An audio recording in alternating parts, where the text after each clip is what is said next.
غزني کې یو سرتیری د تندې له امله شهید او 6 تنه نور طالبانو ژوندي نیولي.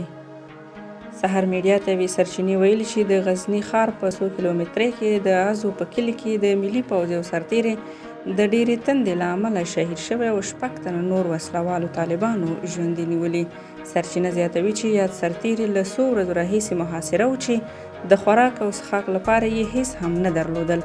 کله چې په پوسته کې میش سرتیری خپل ملګري ویني چې د تندې له امله خپل ژوند له لاسه ورکوي، نو 6 تنه د اوبو په لټون له پوستې راوځي چې مخکې له مخکې وسلوال طالبان په کمین کې ورته پراته دي.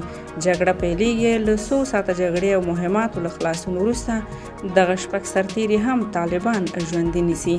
سرچینه زیاتوي چې دې سرتیرو پرله پسې څو ورځې د غزني والي امنیه قمندان ته زنګونه ووهله او له هغوی څخه یې د مرستې غوښتنه کوله، خو هیڅ چا یې د مرګ تر سلګۍ پورې مرسته ونه کړه.